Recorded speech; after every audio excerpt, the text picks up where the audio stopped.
way since Hannah. What is it like being a preferred walk-on? I think this is the best place to walk on, but any place you walk on is hard.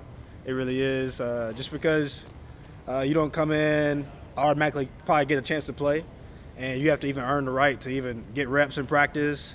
So man, I'm just appreciative of everything, just like grateful for opportunity right now, just because like the totality of everything and for like Saturday to happen was just a big milestone because I remember just fighting for reps to be like on the third team, and then just finally getting some reps where the guy got hurt in practice and getting able to get moved over, or even when somebody would go down during the season and I would have to do scout team for a week.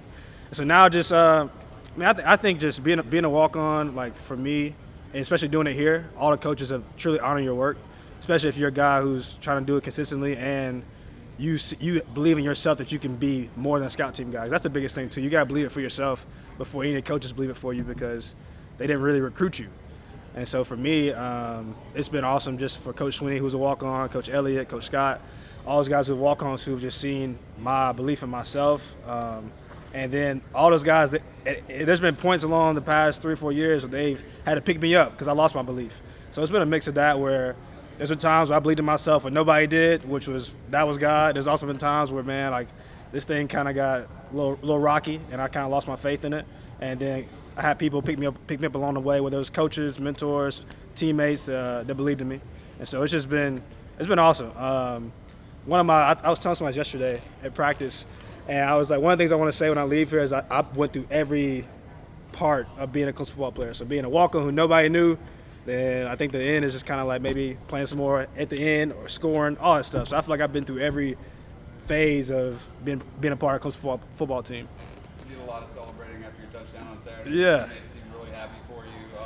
Take us through that play and how gratifying was it for you to get in the end zone? It was awesome. I'm not going to lie. I don't know if y'all seen the FSU game. Coach Swinney was trying to get me in the end zone in that game, but we couldn't snap the ball because the color board wasn't up, so Tyson didn't know which color to call.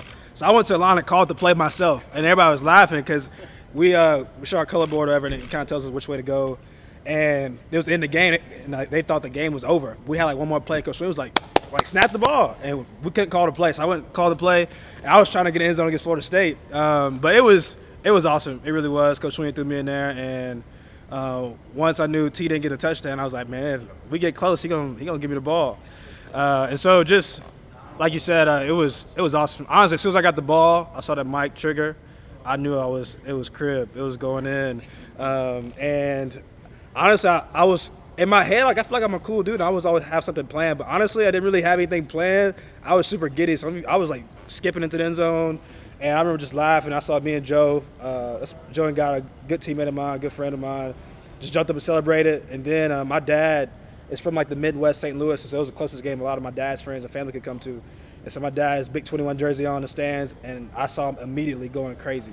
And so it was just awesome. And then like you said, just I think a lot of my teammates, it was awesome to see how much they appreciated me and just like how much love they showed, because I got slapped over my head probably 100 times come off the sideline. And that means the most to me. And just, I'll be honest, like I would, in my own vision, I thought it would come sooner. But this, like the timing of it, just everything that's happened this year, off the field, on the field, and then just getting an opportunity now to contribute, it really is perfect timing for it to happen. It's kind of a trade-off you make as far as you talk about your experiences as a walk-on. You could go somewhere else, maybe play more, but right. You come to Clemson, you're part of a top 5 or a number 1 team. Yeah. And the playoff trips and all the kind of yeah. cool stuff that goes along with that. Is that kind of a trade-off in a way? Yeah, I think it's I always knew, like, more so than how I started, I know how I wanted to finish. And so in the end, it was like a kind of like a phrase that somebody told me, just in the end, what do you want most? Where do you want to be? And I think if I would have kind of settled, in a sense, like early on, before like leaving high school, because I never thought I was going to be a walk-on. That wasn't never, like, in my vision when I started playing, like, varsity football as a freshman. I never think I was going to tear my ACLs or have to, like, go walk on at a big-time school. I thought that was going to be an opportunity presented to me. And so once that, like, wasn't, like, much of a reality to go to a big-time school where I could have played, like, really good FCS ball and, like, at a good school, but I just think I wanted to do it big. And I think initially it was a trade-off because I came in unrecognized.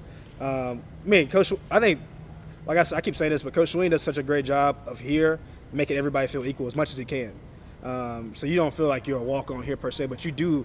It's just there is some part about being a walk-on. Just the totem pole is like you're not gonna get the first reps because if you came in with a four-star, five-star guy, he's gonna get the nod over you. And so just early on, I feel like it was a trade-off, and now I think it's working out to where how I want it to. The way I feel like it's an equal playing field. I'm getting opportunities, and then just trying to maximize every time I get in the game. Trying to run hard, trying to not get my quarterback hit, and just do everything I can. So I think initially it was a trade-off, but it's all worked out. Like Lord willing, he's been faithful to my vision and my dream. What was one of those moments when you maybe lost faith and you had a coach or a player sort of lift you a little bit? Just I think there's been a couple. I would say I'll give you two stories. Hunter Renfro, when my redshirt freshman year, we were talking all through my redshirt year. He was like, "Man, you're gonna be just like me. You're gonna get a scholarship after this year." I was doing we have JV practices. I was making plays on scout team. One of the best things, I don't know if Coach V said it, but as a scout team guy, if Coach V says reload, that's like music to your ears because it means you did something good. So I was getting reloads for defense all the time because I feel like I was making plays for them. And then I remember it not happening after that redshirt freshman. Well, after my redshirt year, going to my redshirt freshman season, I didn't get a scholarship. He gave it to an older guy who was more deserving. But in my head, like any kid, you want it for yourself. And so it kind of bummed me out because I was like, man, do they see me? Am I being seen? Is my work, is it going to pay off? I remember him just telling me to stick with it. And Coach Sweeney telling me the same thing. I remember going to his office and telling me, hey, man, stick with it. It's going to work out for you. So that was a low moment because it just kind of tested me. It was right before that season.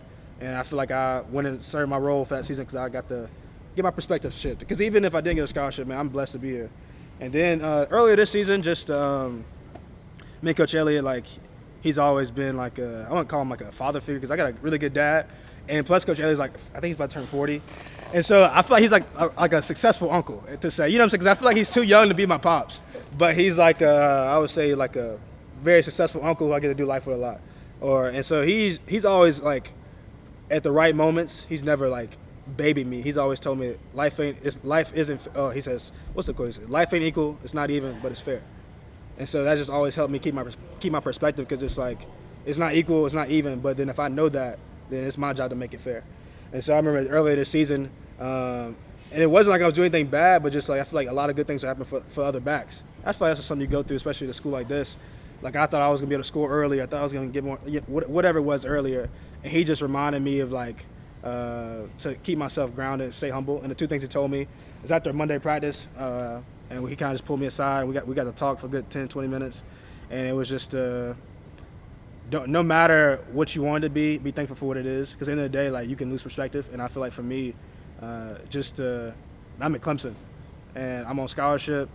I'm actually in the rotation, and I'm getting to live out a dream and just getting to see a lot of cool things happen off the field. The media may ever whatever. Just seeing guys figure out their lives. I've been able to play a really good role in that. And so all the things, the totality of just be thankful for what it is, and just to enjoy it. Because I feel like sometimes you can just get so frustrated of what it's not, and you just won't enjoy it anymore. And so for me, just I feel like the last couple of games, and it's been cool. It's the byproduct of that. I feel like I've been playing better. I've been enjoying it, just everything of it, just the warm ups, the bus rides, the free food, whatever it is, just enjoying it. So he told me that, and then just to like always since the beginning, he told me just stick with it. And then in the end, if you stick with it, you persevere, you stay committed, and then it'll work out. I'm big on this phrase, the journey, because I feel like just I've never had this ultimate poise. I feel like I've always been determined, but there's been ups and downs, but just the totality of it, just the ups and downs, stay consistent, and you never quit. I feel like it's kind of defined my story. You mentioned the free food here. We see pictures of it online sometimes. How good is the food here for you guys? It's really good, man. It's come a long way. My time here has been the perfect time to come in, and I'm gonna be a fifth year. I'm gonna stay for my last year. But just we were south of the West End Zone. If it was good there, good, better than anywhere else on campus. And then now it's kind of this, we got chef status where it's just gourmet meals.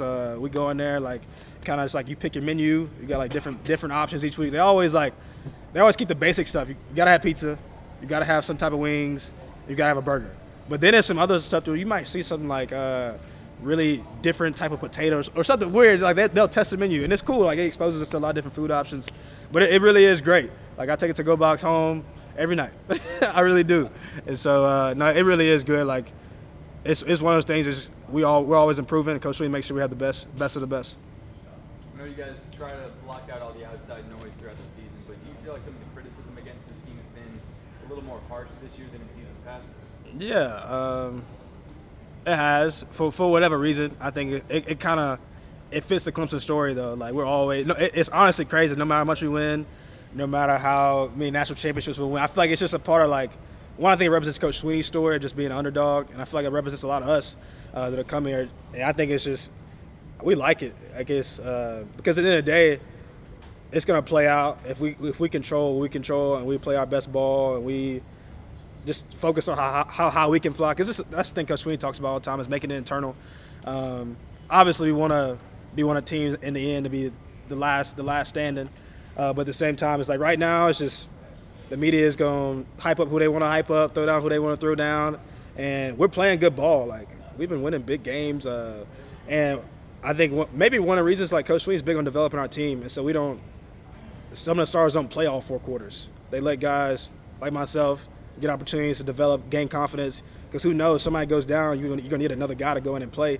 And so that may be part of it. Why they think we're not blowing teams up maybe by 60, even though we beat teams by 40, whatever it is. But I think it's a little more criticism. But we're not really like focused on that. I think we're just focused on each game, make it the biggest game of the season because it's the next game, and playing our best ball. And we believe in the end, everything will work out the way it's supposed to work out if we continue to focus on the standard, which is the best.